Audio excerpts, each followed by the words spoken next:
ان کی تقوی اور للہیت کا، ان کی بزرگی کا غیر مسلموں پہ بھی اثر پڑتا ہے۔ ہندوستان میں علماء بتاتے ہیں کہ ہندو مسلمان بزرگوں کے پاس آیا کرتے تھے دعا کرانے کے لیے، اب بھی آتے ہیں۔ انڈیا کے بعض علماء نے ہمیں بتایا کہ ہمارے پاس ہندو بھی آتے ہیں اور کہتے ہیں ہمارے لیے دعا کریں اللہ تعالیٰ سے، کیونکہ ایک لاشعوری طور پر انسان کے ذہن میں یہ بات ہوتی ہے کہ بھئی یہ اللہ والا آدمی ہے۔ جیسے یوسف علیہ السلام جب جیل میں تھے تو غیر مسلم یوسف علیہ السلام کے پاس آئے اور کہنے لگے کہ آپ ہمیں خواب کی تعبیر بتائیں۔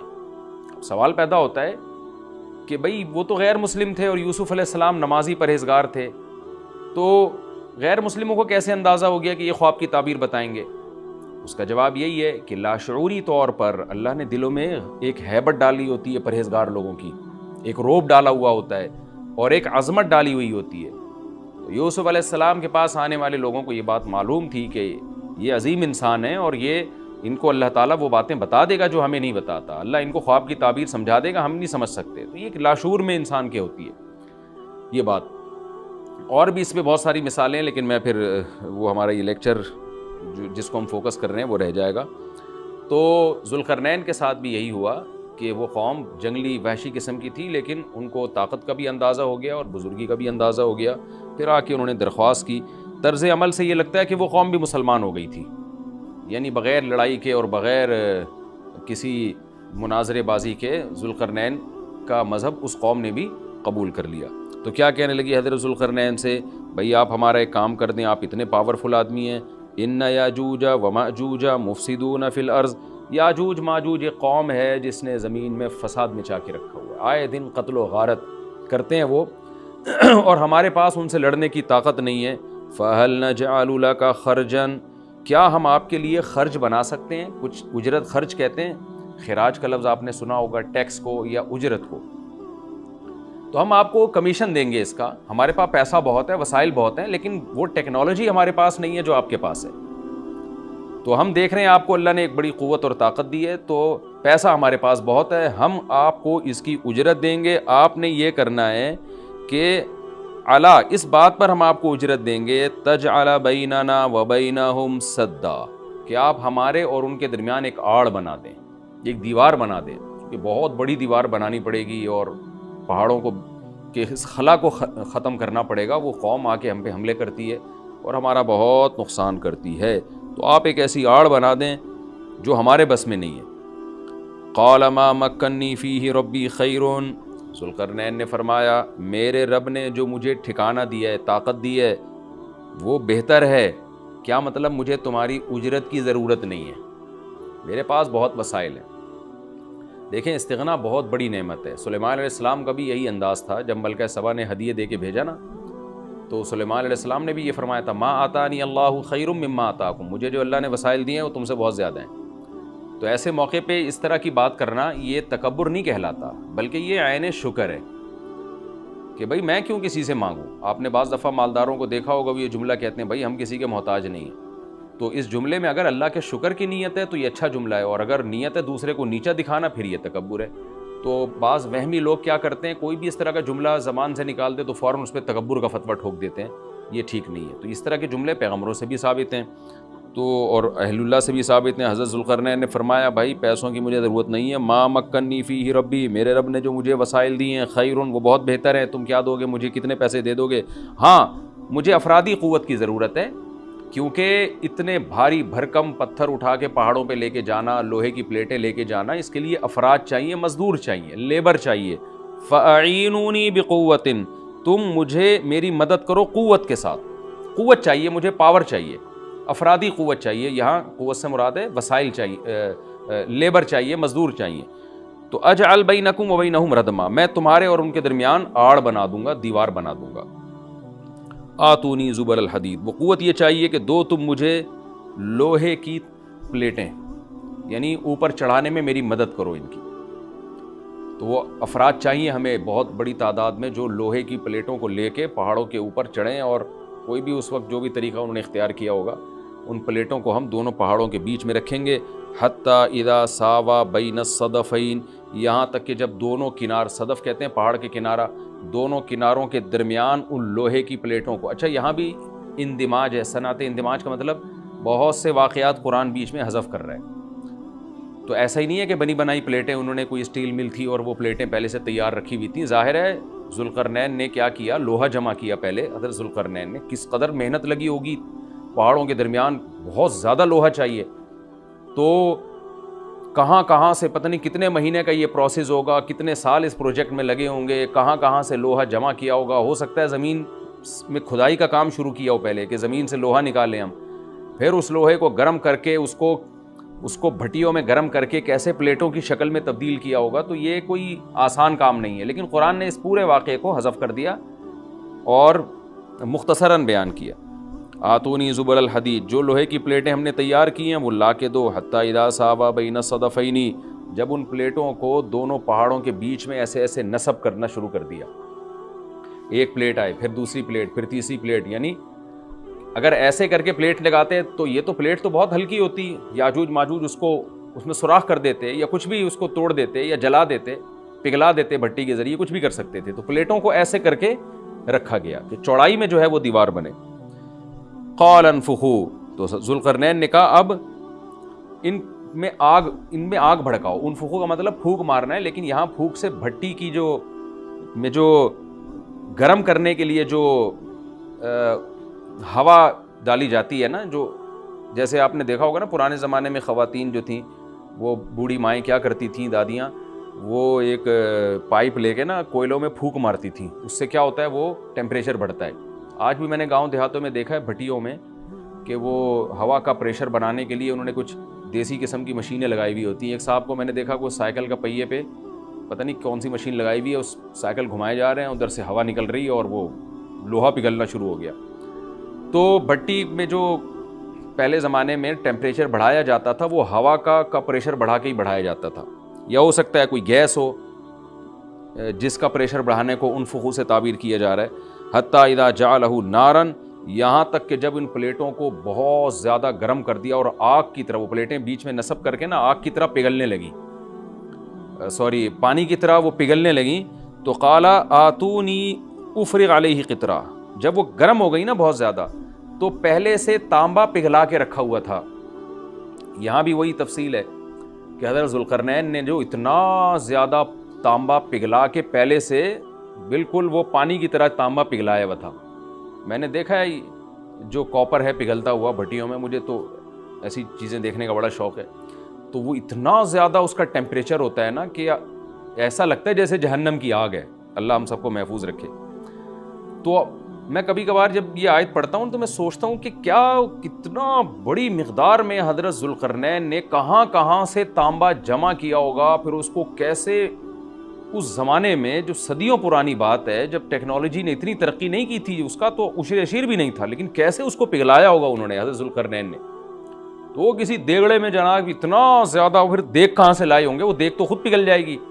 اس کے لیے مخصوص قسم کی ایک کوئی میٹل ہوتا ہے کہ اس کا ٹیمپریچر اور تانبے کا ٹیمپریچر میں فرق ہوتا ہے، کہ تانبا جس ٹیمپریچر پہ پگھلے گا تو اس دھات کو، تانبے کو جس دیگ میں ڈالا جائے وہ اس ٹیمپریچر پہ نہ پگھلتا ہو، یا کوئی پتھر کی دیگ ہوگی، جو بھی ہوگا. لیکن بہرحال یہ ساری چیزیں محیر العقول ہیں.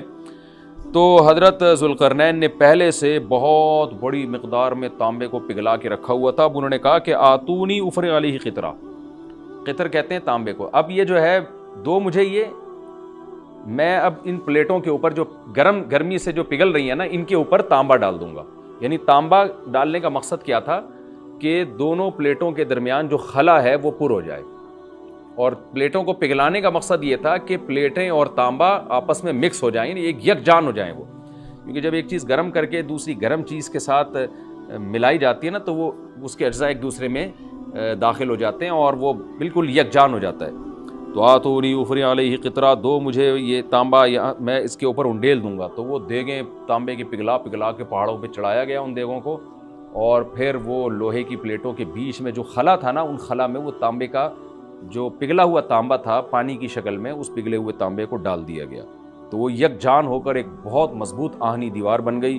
فَمَا اسْطَاعُوا أَن يَظْهَرُوهُ، اب یاجوج ماجوج میں اس کی استطاعت نہیں رہی کہ اس پہ چڑھ سکیں. وَمَا اسْتَطَاعُوا لَهُ نَقْبًا، اور اس دیوار میں نقب کی استطاعت بھی نہیں رہی. کتنا لمبا سوراخ کریں گے اس کو کھود کے، یہ بھی ان کے لیے ممکن نہیں رہا. جب اتنا زبردست پروجیکٹ چند مہینوں میں یا چند سالوں میں مکمل ہوا، یا چند دنوں میں، اس کی حقیقت اللہ ہی جانتا ہے، لیکن یہ بہت بڑا پروجیکٹ تھا، بہت ایک شاندار کام تھا جو شاید اس زمانے میں بہت مشکل ہو. تو اس زمانے میں آپ سوچیں کہ کتنا مشکل ہوگا، لیکن ذوالقرنین نے جب اس پروجیکٹ کو مکمل کیا، قال ھذا رحمۃ من ربی، وہی بات، تکبر نہیں کیا کہ میرا کمال ہے، دیکھا اور پھر شو بازی شروع کی، نا نا نا نا نا، ھذا رحمۃ من ربی، یہ میری رب کی طرف سے رحمت ہے. لیکن سلیمان علیہ السلام بھی یہی الفاظ تھے نا جب تخت سامنے آ گیا، ھذا من فضل ربی، یہ میرے رب کا فضل ہے. تو انبیاء اور نیک لوگ اللہ ان سے جب بھی کوئی عجیب کام لیتا ہے تو فوراً اللہ کی طرف نسبت کرتے ہیں. پھر وہ دنیا کی بے ثباتی بھی دکھاتے ہیں کہ انہی چیزوں میں پڑھ کے نہ رہ جانا. فوراً ذوالقرنین نے کیا کہا، فَإِذَا جَاءَ وَعْدُ رَبِّي، جب میرے رب کا وعدہ آئے گا نا، جَعَلَهُ دَكَّا، اللہ اس کو توڑ تاڑ دے گا. مطلب یہ دنیا کی ترقی ہے، یہ ہے فنا ہونے والی، دل لگانے کی چیز نہیں ہے. تو ایسا نہ ہو کہ اس سے دل لگانا شروع کر دو اور اسی میں بس کے رہ جاؤ اور اللہ کو بھول جاؤ اور اپنی ترقیوں پہ ناز کرنا شروع کر دو. فَإِذَا جَاءَ وَعْدُ رَبِّي، جب میرے رب کا وعدہ آئے گا، جَعَلَهُ دَكَّا، اسے توڑ تاڑ کے برابر کر دے گا. وَكَانَ وَعْدُ رَبِّي حَقًّا، اور میرے رب کا وعدہ سچا ہے. وعدے سے مراد کیا ہے؟ دونوں مراد ہو سکتے ہیں، یا تو قیامت مراد ہو سکتی ہے کہ قیامت میں سب چیزیں ہی ٹوٹ جائیں گی، یا جو احادیث میں آیا ہے کہ جب یاجوج ماجوج قرب قیامت میں ظاہر ہوں گے تو وہ دیوار ختم ہو جائے گی، یا تو وہ مراد ہے. وَتَرَكْنَا بَعْضَهُمْ يَوْمَئِذٍ يَمُوجُ فِي بَعْضٍ، اور ہم ان میں سے بعض کو، یعنی جو یاجوج ماجوج ہیں ان میں سے بعض کو، یومئذ، جس دن ایسا ہوگا، جس دن اللہ کا وعدہ آئے گا اور یہ دیوار ٹوٹے گی، یموج فی بعض، ہم ان کو ایسا کر دیں گے کہ یہ ایک دوسرے میں گھس رہے ہوں گے. یہ مضمون احادیث میں آیا ہے. دیکھیں قرآن میں اور احادیث صحیحہ میں جو یاجوج ماجوج اور اس دیوار کا ہمیں ملتا ہے نا، میں صرف اس کو آپ کے سامنے بیان کروں گا، باقی اس بارے میں ڈیٹیل میں آپ جائیں گے تو بہت کچھ آپ کو انٹرنیٹ پہ بھی مل جائے گا، مفسرین کی کتابوں میں بھی مل جائے گا، اور لوگوں کی اپنی اپنی تحقیقات ہیں، اپنے اپنے تبصرے ہیں. نہ میں ان تبصروں کو صحیح کہہ رہا ہوں نہ غلط کہہ رہا ہوں، کتابیں بھری ہوئی ہیں، وہ آپ جائیں پڑھیں اس کو. لیکن جتنی بات قرآن سے اور صحیح احادیث سے یاجوج ماجوج کے بارے میں ثابت ہوتی ہے، میں صرف اس کو آپ کے سامنے ابھی پیش کر رہا ہوں. پہلا عقیدہ تو یہ ثابت ہوتا ہے کہ یاجوج ماجوج ایک قوم ہے، انسان ہیں، وہ کوئی انسانوں کے علاوہ کوئی الگ مخلوق نہیں ہے، لیکن ہیں بڑے فسادی. دوسری بات، یہ بہت قدیم ہے. ذوالقرنین جب گئے تو اس سے پہلے کی یہ قوم ہے اور زمین میں پہلے سے فساد مچا رہی ہے، لیکن بہت زیادہ ان کی کثرت نہیں تھی جتنی کثرت قرب قیامت میں ہوگی، کیونکہ نسل ان کی بہت تیزی کے ساتھ بڑھ رہی ہے. تیسری بات یہ ہے کہ اللہ نے ان کو دنیا کے کسی حصے میں رکھ کے چھپا دیا ہے. چھپایا اس لیے ہے کہ ان کے ظاہر ہونے کا ایک ٹائم ہے، اور وہ ہے حضرت عیسیٰ علیہ السلام کا دور. حضرت عیسیٰ ابن مریم کے دور میں یاجوج ماجوج ظاہر ہوں گے. تو اسی کو آپ چوتھا پوائنٹ بھی کہہ سکتے ہیں. تیسرا پوائنٹ کیا ہو گیا کہ ان کو چھپا دیا گیا ہے. لہذا یہ جو لوگ کہتے ہیں نا یاجوج ماجوج دریافت ہو گئے ہیں فلاں جگہ ہیں فلاں جگہ ہیں، تو بھائی ہمیں جب ایک چیز چھپا دی گئی ہے اور ایک ٹائم بتا دیا گیا ہے کہ اس ٹائم پہ ظاہر ہوں گے، تو اس سے پہلے وہ دریافت ہو ہی نہیں سکتے. پہلے دریافت ہو گئے تو اس کا مطلب نبی صلی اللہ علیہ وسلم کی گویا پیش گوئی غلط ہو گئی. تو جو جس کا ٹائم ہے اسی ٹائم پہ وہ ظاہر ہوں گے. چوتھی بات میں نے جیسے بتائی کہ حضرت عیسیٰ علیہ السلام کے دور میں وہ ظاہر ہوں گے. پانچویں بات، صحیح حدیث سے یہ بات ثابت ہے کہ یاجوج ماجوج وہ جو دیوار بنی تھی اس کو چاٹتے رہتے ہیں، ختم کرتے ہیں. اب چاٹنا کا جو لفظ حدیث میں ہے اس سے مراد زبان سے چاٹنا بھی ہو سکتا ہے، اور یہ کنایا بھی ہو سکتا ہے کہ اس کو ختم کرنے کی کوشش میں لگے ہوئے ہیں. اور ایسے چاٹنا، جب ہم کوئی چیز چاٹتے ہیں نا تو بہت تھوڑی تھوڑی وہ ختم ہوتی ہے. تو اتنی موٹی اتنی بڑی دیوار ہے کہ وہ انہوں نے اپنی اسٹرگل اور اپنی محنت نہیں چھوڑی ہے، تو وہ دیوار کو کسی نہ کسی طریقے سے گھسائی میں اس کے لگی رہتے ہیں. تو زبان سے بھی چاٹنا ہو سکتا ہے اور کسی اور طریقے سے اس کو ختم کرنے کی کوشش بھی مراد ہو سکتی ہے. اور حدیث میں آتا ہے کہ ایک دن آئے گا، وہ جب ختم ہونے والی ہوتی ہے نا تو وہ کہتے ہیں کہ ہم کل اس کو دوبارہ شروع کریں گے اور کل ہم اس کو ختم کر دیں گے. لیکن وہ اللہ تعالیٰ اپنی قدرت سے دوبارہ اس دیوار کو اتنا ہی موٹا کر دیتے ہیں جتنا ذوالقرنین نے کیا تھا. تو قرب قیامت میں جب حضرت عیسیٰ علیہ السلام کا ظہور ہوگا تو وہ یہ کہیں گے ہم انشاءاللہ اس کو کل ختم کریں گے. تو انشاءاللہ کا لفظ جب استعمال کریں گے، کیونکہ وہ قوم ہے کافر، وہ اللہ پہ اعتماد کرنا، اللہ پہ توکل کرنا یہ چیز نہیں ہے. جیسے کافر تو نہیں کہے گا نا اللہ نے چاہا تو وہ اللہ پہ یقین نہیں رکھتے. تو وہ جب اللہ کا نام لیں گے اور کہیں گے کہ اللہ نے چاہا تو ہم اس کو کل ختم کر دیں گے، تو پھر اسلام کی وجہ سے وہ دیوار ختم ہو جائے گی. اس کی مثال ایسے جیسے حدیث میں آتا ہے پچھلی قوموں میں ایک ایک نوجوان تھا جو جادوگر کے پاس بھی جاتا تھا اور راہب کے پاس بھی جاتا تھا، جس کا سورہ بروج میں تذکرہ ہے، والسماء ذات البروج میں۔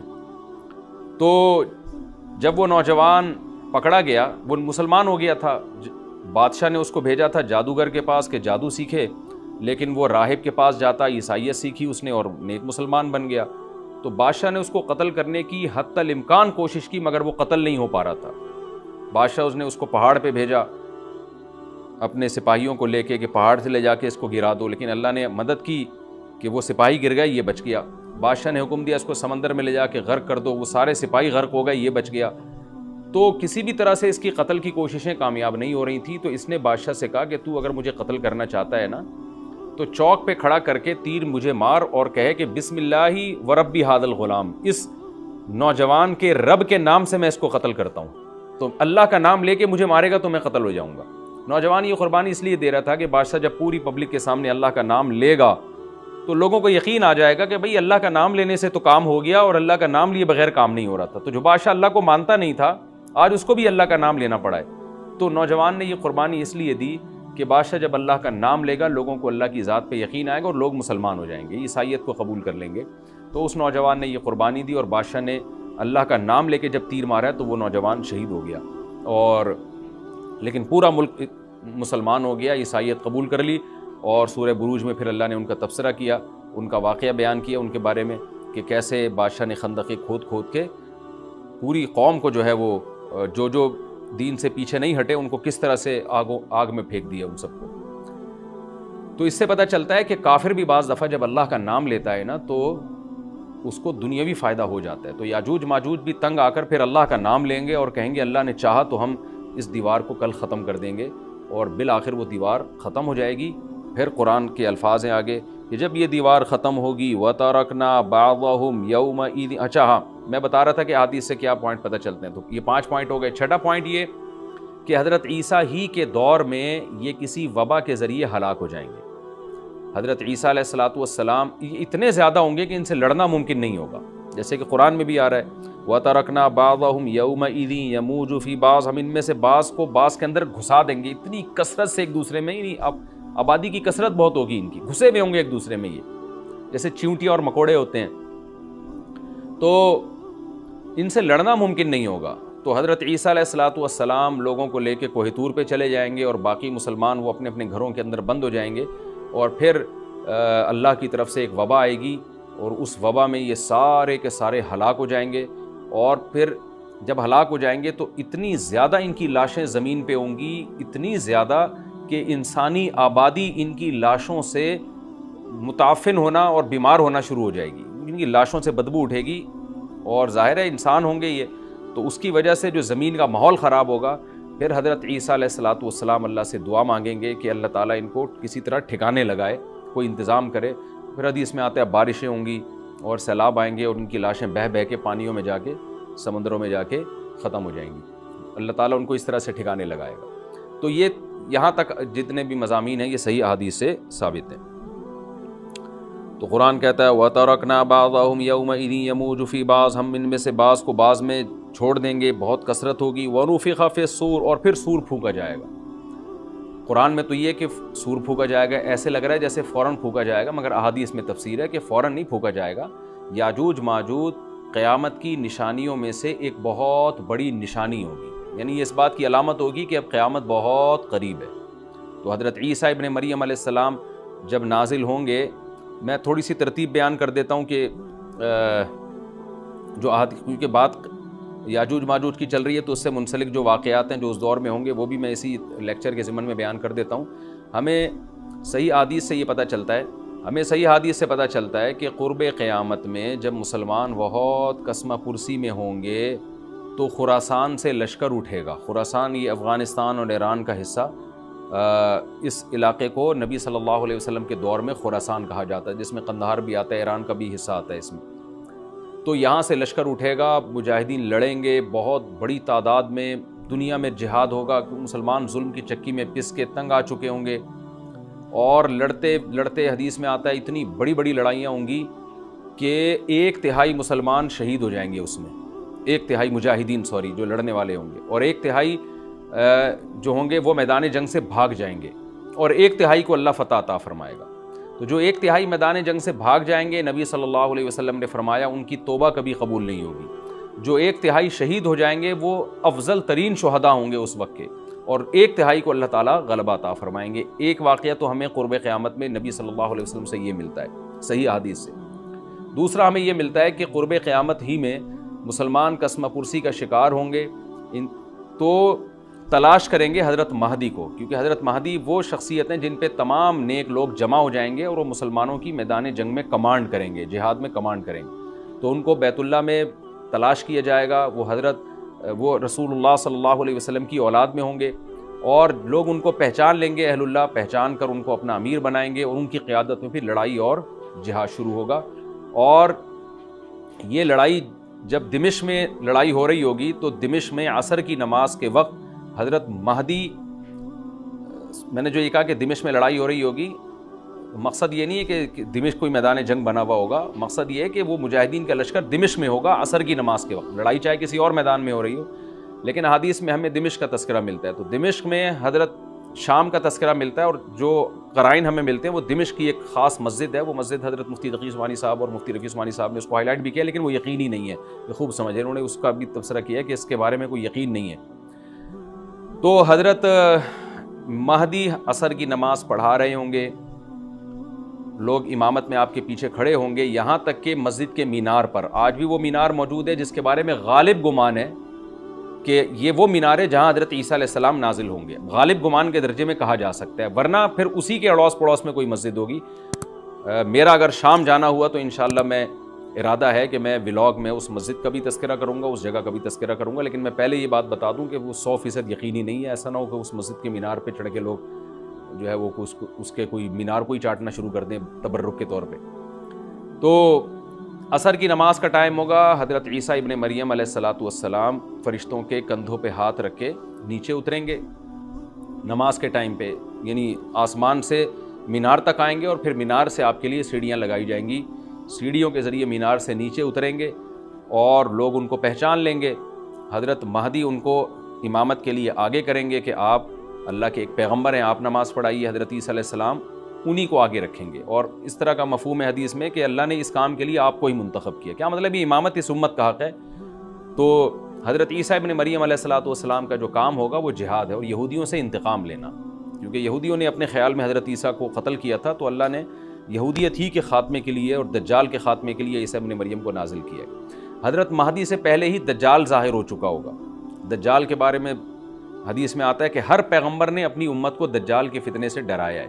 اچھا، یہ دجال ایک ایسی شخصیت ہے جس کا یہودی انتظار ہم سے زیادہ کر رہے ہیں، کیونکہ یہودی اس کو اپنے لیے نجات دہندہ سمجھتے ہیں، جبکہ حدیث میں آتا ہے کہ دجال کانا ہوگا اور اس کا خدائی کا دعویٰ ہوگا، اس کے پاس کچھ ایسی طاقتیں ہوں گی کہ مردے کو زندہ کر دے، زندہ کو مار دے، ایک طرف اس کے باغ ہوگا، ایک طرف اس کے آگ ہوگی، جو اس پر ایمان لائے گا اس کو باغ میں داخل کرے گا، اور جو اس پر ایمان نہیں لائے گا اس کو آگ میں داخل کرے گا۔ اور رسول اللہ صلی اللہ علیہ وسلم نے فرمایا اس کی جو آگ ہے حقیقت میں وہ جنت کا باغ ہوگا، اور اس کا جو باغ ہے حقیقت میں وہ جہنم کی آگ ہوگی۔ تو جو نبی کی باتوں پہ یقین کرتے ہیں وہ دجال کے فتنے سے محفوظ رہیں گے، اور حدیث میں سورہ کہف کی بھی تلاوت کا حکم ہے، جمعے کے دن جو کہف کی تلاوت کرتا ہے اللہ اس کو دجال کے فتنے سے محفوظ رکھتا ہے۔ اب آپ دیکھیں یہ سورہ کہف میں ہی قیامت کی علامات کا تذکرہ ہے نا، تو شاید اسی وجہ سے کیونکہ جو سورہ کہف پڑھتا رہے گا وہ یاجوج ماجوج کے واقعات بھی پڑھتا رہے گا اور اللہ کی قدرت کے واقعات بھی پڑھتا رہے گا، تو دجال کے فتنے سے اللہ اس کو اس برکت سے بچا کے رکھیں گے، فتنے سے محفوظ رکھیں گے۔ تو وہ ایسی طاقتیں دکھائے گا، بے وقوف لوگ اس پہ ایمان لے آئیں گے۔ حدیث میں آتا ہے کہ کانا کبھی بھی خدا نہیں ہو سکتا، یعنی اس کی تو ایک آنکھ ہوگی نہیں، لیکن بے وقوف لوگ اس کے یہ کچھ ظاہری کمالات دیکھیں گے، یہ نہیں دیکھیں گے کہ یہ تو شکل بھی اس کی اچھی نہیں ہے، یعنی خدا کم از کم جمال والا ہوتا ہے نا، یہ تو ہے بھی کانا، اور اس کے بڑا بڑا کافر بھی لکھا ہوا ہوگا واضح طور پر، جس سے پتہ چلے گا۔ لیکن احمق اور بیوقوف لوگ جیسے روحانی عامل کو کچھ شعبدے دیکھ کر ان پہ سے متاثر ہو جاتے ہیں نا، روحانی عاملوں کے شعبدے دیکھ کے، تو ایسے ہی دجال کے شعبدے دیکھ کے متاثر ہوں گے۔ تو بہت لوگوں کو، خلقت کو، بہت بڑی امت کو گمراہ کرے گا دجال، اہل اللہ کو اللہ تعالیٰ اس کے فتنے سے محفوظ رکھے گا۔ پھر حضرت عیسیٰ ابن مریم جب نازل ہوں گے تو وہ دجال کو قتل کریں گے۔ حدیث میں آتا ہے کہ نیزے کے ذریعے گھوڑے پہ بیٹھ کے قتل کریں گے۔ علماء نے اس حدیث کا دو مطلب بیان کیے ہیں۔ کہ یا تو اس کا مطلب یہی ہے کہ واقعی گھوڑے پہ بیٹھیں گے، نیزہ استعمال کریں گے، اور زمین جو ہے وہ اتنی پہلے اس سے جنگیں ہو چکی ہوں گی کہ لوگ دوبارہ تلواروں گھوڑوں کی طرف آ جائیں گے۔ اس بات کا امکان ہے، ہر ملک ایٹمی طاقت بن چکا ہے، تو اگر یہ ایٹم بم سارے ملک آپس میں چلا دیں تو ہم دوبارہ گدھے گھوڑوں والی زندگی پر آ جائیں گے، ٹیکنالوجی ساری تباہ و برباد ہو جائے گی، انسان کی ترقی۔ تو اس بات کا بھی امکان ہے کہ کوئی اس سے پہلے ہو سکتا ہے کوئی ایسی جنگ عظیم ہو کہ انسانیت دوبارہ پہاڑوں پتھروں کے دور میں آ جائے، لیکن ظاہر یہ معلوم ہوتا ہے کہ رسول اللہ صلی اللہ علیہ وسلم نے جو کلام کیا ہے، ظاہر ہے اس دور کے لحاظ سے جو لوگوں کے جہاں تک جو لوگوں کی مینٹل اپروچ ہے وہاں تک، تو نبی صلی اللہ علیہ وسلم میزائل یا اور ٹینکوں کا تذکرہ کرتے تو کیا سمجھ میں آتا؟ تو گھوڑے سے مراد ہے جو اس زمانے کا گھوڑا ہوگا، اور نیزے سے مراد ہے اس زمانے کا جو اسلحہ ہوگا، کیونکہ نیزہ نبی کے دور کا ایک مناسب اسلحہ تھا اور گھوڑا نبی کے دور کی میدان جنگ کی ایک مناسب سواری تھی۔ تو اس سے یہ بھی پتہ چلتا ہے کہ ہو سکتا ہے عیسیٰ ابن مریم نیزے کے بجائے کلاشنکوف کا استعمال کر لیں، تو یعنی وہ نیزہ جو ہے وہ اس کلاشنکوف کی یا جو بھی اسلحہ اس وقت حضرت عیسیٰ ابن مریم استعمال کریں گے اس کی ایک تعبیر ہے، تو اس کا بھی پورا امکان ہے۔ تو ہمیں بہرحال اتنا ایمان ہمارے لیے ضروری ہے کہ دجال کو قتل کرنے والی جو ذات ہے، جو شخصیت ہے، وہ عیسیٰ ابن مریم علیہ الصلاۃ والسلام، تو حضرت عیسیٰ کے ذریعے اللہ تعالیٰ دجال کو قتل کریں گے، اور حضرت عیسیٰ کی قیادت میں زبردست جہاد ہوگا۔ حدیث میں آتا ہے کہ عیسیٰ ابن مریم اس دنیا کو امن سے بھر دیں گے، اتنا امن ہو جائے گا اور اتنی مالی فراوانی ہوگی، اتنی مالی، کیونکہ دنیا میں مال بہت ہے، ڈسٹریبیوشن صحیح نہیں ہے، جو تقسیم ہے نا مال کی وہ ظالمانہ ہے، جس کی وجہ سے غریب سے غریب تر ہے، امیر سے امیر تر ہے۔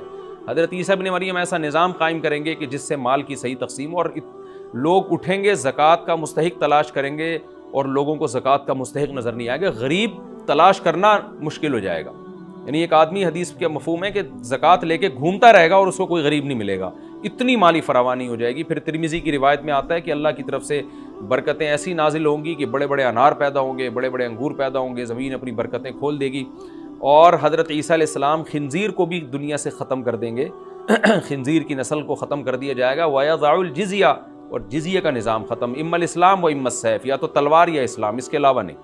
تو نبی صلی اللہ علیہ وسلم کو اللہ نے جس مقصد کے لیے دنیا میں بھیجا تھا، اس مقصد کی جو تکمیل ہے وہ عیسیٰ ابن مریم کے ذریعے۔ باقی اس میں حکمتیں کیا ہیں اس پر میرے الگ سے بیانات موجود ہیں کہ اللہ نے حضرت عیسیٰ ابن مریم کا انتخاب کیوں کیا اس کام کی تکمیل کے لیے، اسی امت میں کوئی کیوں منتخب نہیں کر لیا، یا یہ کہ پیغمبر صلی اللہ علیہ وسلم ہی کے ذریعے پوری دنیا میں اسلام کو غالب کر دیا جاتا، اس میں کیا حکمتیں ہیں، اس پر میرے الگ سے بیانات موجود ہیں۔ ابھی تو میں کوشش کرتا ہوں کہ تفسیر سے میں جو ٹو دا پوائنٹ بات ہے اس سے یہاں اس لیکچر میں نہ ہٹوں۔ تو اسی وقت حضرت عیسیٰ ابن مریم اس کو یاجوج ماجوج کو قتل کریں گے اور دنیا انصاف سے بھر جائے گی، اور اللہ تعالیٰ نے جو پیغمبروں کو دنیا میں بھیجا تھا اس کا مقصد کیفیت اور کمیت دونوں لحاظ سے حاصل ہو جائے گا۔ اس کے بعد پھر آہستہ آہستہ دنیا میں زوال شروع ہوگا، اور پھر جب پوری دنیا کے لوگ زوال کا شکار ہوتے ہوتے کفر کی طرف جائیں گے، گناہوں کی طرف، اور حدیث میں آتا ہے جب تک ایک شخص بھی اللہ کا نام لینے والا ہوگا اس دنیا پر قیامت نہیں آئے گی، یہاں تک کہ آخری شخص جب دنیا سے اٹھے گا جو اللہ کا نام لیا کرتا تھا، اس کے بعد اللہ تعالیٰ سور پھونکیں گے، جبریل کو حکم دیں گے سور پھونکنے کا، اور اس دنیا کو تباہ و برباد کر دیا جائے گا۔ تو آگے قرآن کہتا ہے وَنُفِخَ فِي الصُّورِ، اور پھر سور میں پھونکا جائے گا، فَجَمَعْنَاهُمْ جَمْعًا، پھر ہم ان تمام انسانوں کو جمع کر دیں گے، وَعَرَضْنَا جَهَنَّمَ يَوْمَئِذٍ لِّلْكَافِرِينَ عَرْضًا، اور قیامت کے دن ہم جہنم کو یومئذ، جس دن ایسا ہوگا یعنی جس دن سور پھونکا جائے گا، یہ دوسرا سور مراد ہے، للکافرین عرضا، کافروں کے سامنے پیش کر دیں گے، الذین کانت اعینہم فی غطاء عن ذکری، یہ وہ لوگ ہیں جن کی آنکھیں میری یاد سے پردے میں پڑی ہوئی تھی، یعنی میری یاد کی چیزیں ان کو نظر ہی نہیں آتی تھیں، غفلت میں پڑی ہوئی تھی جن کی آنکھیں،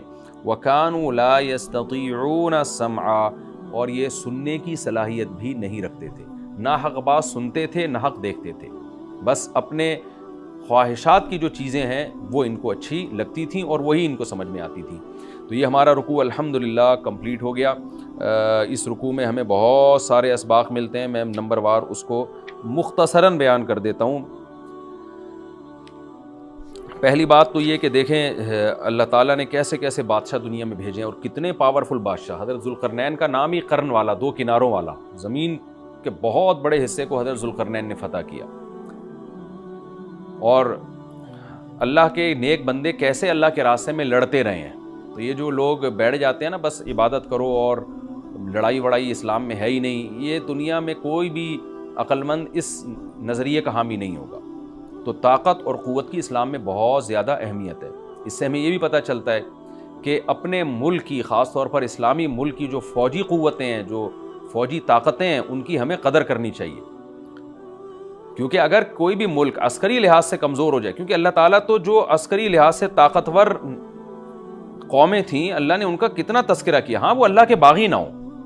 تو اسلامی ملک میں کوئی بھی اسلامی کنٹری ہے، چاہے سعودی عرب ہے، چاہے پاکستان ہے، چاہے ترکی ہے، کوئی بھی اسلامی کنٹری ہے، اس کی فوج کی قدر کرنی چاہیے، کیونکہ اسی کی وجہ سے ملک کا بارڈر محفوظ ہوتا ہے۔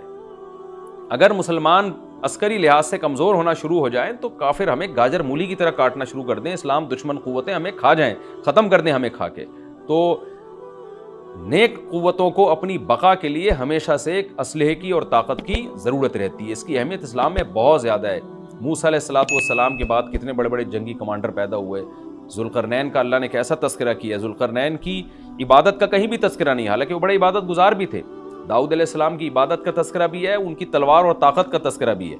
تو اللہ تعالیٰ جہاں عبادت کا تذکرہ کرتے ہیں تو طاقت اور قوت کا بھی تذکرہ کرتے ہیں۔ اس سے عسکری لحاظ سے اپنے آپ کو مضبوط کرنے کی اہمیت کا ہمیں پتہ چلتا ہے کہ اسلام میں اس کی بڑی اہمیت ہے۔ کسی بھی اسلامی ملک کی فوج کا مورال کسی بھی لحاظ سے ڈاؤن نہیں ہونا چاہیے، اور عسکری لحاظ سے وہ کسی بھی لحاظ سے کمزور نہیں ہونی چاہیے، اور اس کو چاہیے کہ اعدوا لهم ما استطعتم من قوہ پر عمل کرے، کہ قرآن کہہ رہا ہے روز بروز اپنی طاقت اور قوت میں اضافہ کرنے کی کوشش کرو۔ اس سے مسلم قوم کو کبھی بھی غافل نہیں ہونا چاہیے، اور کوئی بھی ایسا کام جس سے مسلمان قوتیں اور طاقتیں کمزور ہونا شروع ہو جائیں، اس کام سے ہمیں بچنا چاہیے۔ دوسری بات ہمیں یہ پتہ چلی کہ اللہ تعالیٰ نے اہل اسلام کے ذمے پوری دنیا کی ذمہ داری لگائی ہے، کسی ایک ملک کی نہیں۔ جتنے بھی پیغمبر آئے ہیں جب وہ دنیا فتح کرنا شروع کی ہے تو کہیں رکے نہیں ہیں وہ کہ بھئی یہاں تک، اس سے آگے نہیں جانا۔ ان کی صلاحیت ہی ختم ہو گئی ہو، وسائل ہی ختم ہو گئے ہوں تو الگ بات ہے۔ تو پوری دنیا ہے جس میں اللہ کے دین کو غالب کرنا ہے۔ اب اس کا طریقہ کیا ہوگا؟ ظاہر ہے جو جس زمانے میں سوٹیبل طریقہ ہو وہ اختیار کیا جائے گا۔ تو حضرت ذوالقرنین پہلے انتہائی مشرق کی طرف گئے ہیں، جہاں سورج نکلتا ہے تو وہاں سے جہاں سے آبادی شروع ہو رہی ہے، اور ان کا خیال تھا کہ اب آگے آبادی نہیں ہے، تو پھر جا کے سٹاپ کیا ہے۔ مغرب میں بھی ایسے ہی، شمال میں بھی ایسے ہی۔ تو ہمیں جب دیکھتے ہیں کہ جب صحابہ کرام نے دنیا فتح کرنا شروع کی ہے تو ہمیں مسلمان کمانڈروں میں بھی ایسے واقعات ملتے ہیں کہ وہ علاقے فتح کرتے کرتے سمندر کے کنارے پہنچے، اور انہوں نے سمندر کو دیکھ کے کہا کہ تیرے آگے بھی آبادی ہوتی نا تو ہم اللہ کا کلمہ وہاں بھی بلند کرتے۔ تو یہ دور تھا مسلمانوں کا، اور یہ عیسیٰ ابن مریم دوبارہ پھر وہی کریں گے، پوری دنیا کو فتح کریں گے۔ تو حضرت ذوالقرنین کے اس واقعے سے پتہ چلتا ہے کہ پوری دنیا کی ذمہ داری اللہ نے ہمیشہ سے اہل اللہ پہ لگائی ہے، اور وہ پوری دنیا میں اللہ کے دین کو غالب کرنے کی کوشش میں ہمیشہ سے لگے رہے ہیں۔ تیسری بات ہمیں پتہ چلتی ہے کہ اسباب اور وسائل کی اہمیت۔ حضرت ذوالقرنین نے جب اتنا پہاڑوں کے بیچ میں اتنا یعنی لوہے کی پلیٹیں لگا کے، تانبا پگھلا کے آہنی دیوار بنائی ہے تو خوش ہوئے ہیں، ھذا رحمت من ربی، یہ میرے رب کی رحمت ہے۔ تبھی تو اللہ کا شکر ادا کیا نا، خوشی پہ شکر ادا کیا جاتا ہے۔ تو اس سے یہ بھی پتہ چلتا ہے کہ سائنس اور ٹیکنالوجی، دیکھیں یہ کام ٹیکنالوجی کے بغیر ممکن نہیں تھا۔ تبھی تو اس قوم نے کہا نا ذوالقرنین سے کہ ہم پیسے آپ کو دیں گے، لیکن ہمارے پاس وہ وسائل نہیں ہیں، وہ ٹیکنالوجی نہیں ہے ہمارے پاس۔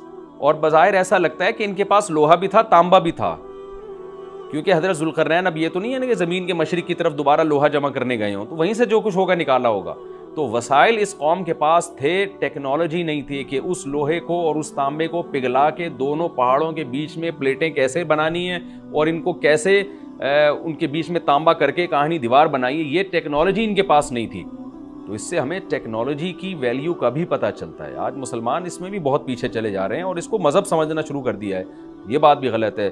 حضرت ذوالقرنین نے اتنی طاقت اور قوت کا استعمال کیا اور اتنے زبردست طریقے سے اس وقت جو بھی اس سوٹیبل ٹیکنالوجی تھی اس کا استعمال کر کے دو پہاڑوں کے بیچ کے راستے کو بند کر دیا، اور اس پہ خوشی منائی حضرت ذوالقرنین نے۔ یہ نہیں کہا کہ بھئی اس سے کچھ بھی نہیں ہوتا، اصل میں تو بس انسان کو چاہیے کہ وہ اللہ اللہ کیا کرے بیٹھ کے، اور یہ کیا اللہ سے بس مدد مانگو، اللہ ہی۔